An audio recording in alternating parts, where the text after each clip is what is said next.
Welcome back. Ngayong araw na to guys is mag-share ako sa inyo ng experience ko, no?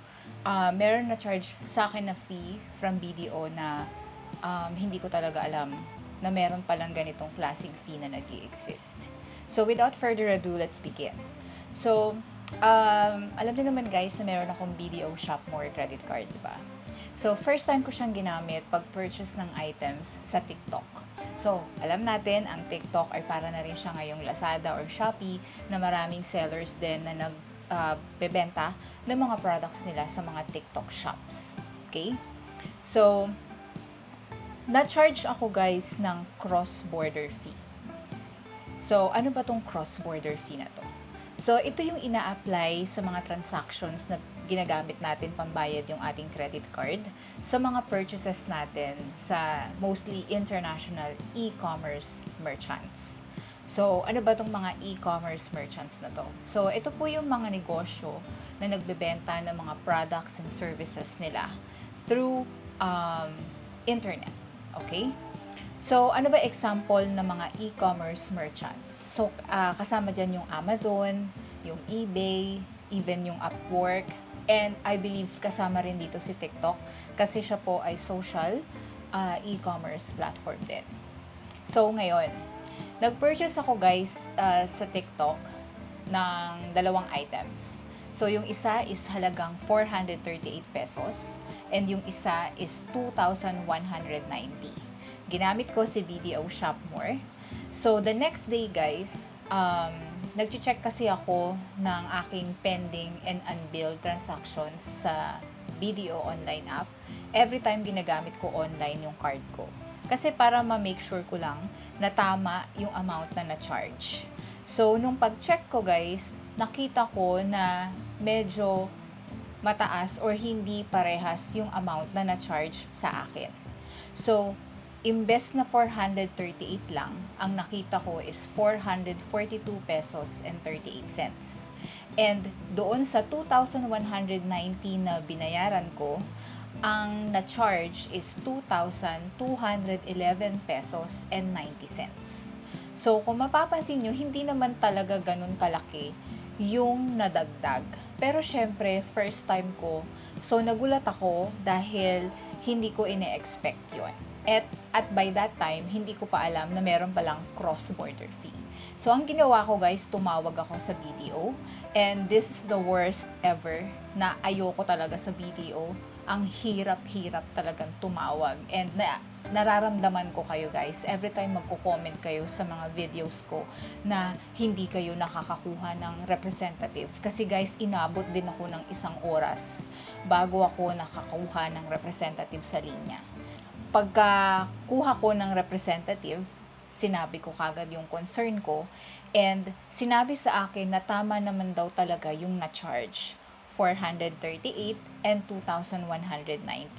It's just that, na-charge daw ako ng cross-border fee. So, sabi ko, bakit? Ano ba yung cross-border fee? So, ang sabi nila sa akin, kung makikita ko daw doon sa description nung purchase ko sa TikTok, eto guys yung lumalabas, which is TikTok Shop Seller Causeway Bay HKG, which means Hong Kong. So, hindi ko din alam kung bakit ganito yung parang description na nagre-reflect sa statement ko. So, I tried searching online guys kung bakit ganito yung lumalabas sa mga purchases sa TikTok. Unfortunately, wala akong makita. Pero ang alam ko lang yung Causeway Bay, Hong Kong na yan is isa siyang shopping district sa Hong Kong. So, hindi ko naman sasabihin na from Hong Kong yung pinurchase ko guys. Kasi yung mga sellers na pinagbilan ko ay Pilipino na nakabase dito sa atin yung kanilang mga negosyo. So, siguro sa TikTok platform to mismo. So, hindi ko sure. So, nagamit ko na rin kasi yung ibang card ko guys, like Security Bank pag-purchase sa TikTok, pero never ako na-charge ng cross-border fee kasi wala silang cross-border fee. So, ang cross-border fee guys ni BDO, eto siya. So, ang nakalagay dyan is yung cross-border fee daw is na-charge ng card brand. So, ano ba tong mga card brand na to na sinasabi ni BDO? So, yan po sila kung makikita ninyo, yung Mastercard, Visa, JCB, UnionPay, Diners Club. So, eto kasi mga card brands, sila yung parang mga organization na nagfa-facilitate ng payment transactions natin gamit yung ating credit card. So, ayan sila, Visa, Mastercard. So, ngayon, yung BDO ko kasi is Mastercard. So, kung makikita ninyo, almost lahat pare-pareho lang naman ng charges, which is 1%. So, kinukuha yung 1% doon sa amount na pinurchase natin. For example, 438. Kukunin lang yung 1% doon. So, yun yung i-charge nila na cross-border fee. So, alam ko na hindi naman ganun kalaki guys, yung halaga na 1%. Pero kung malaki yung halaga ng pinurchase mo, lalaki din yung 1% na yun na idadagdag doon sa charges mo. So, kung ako tatanungin nyo guys, hindi ko nagagamitin yung BDO credit card ko pag-purchase ko sa TikTok. So, I'd rather go on COD or use my other credit card or use GCash para magbayad.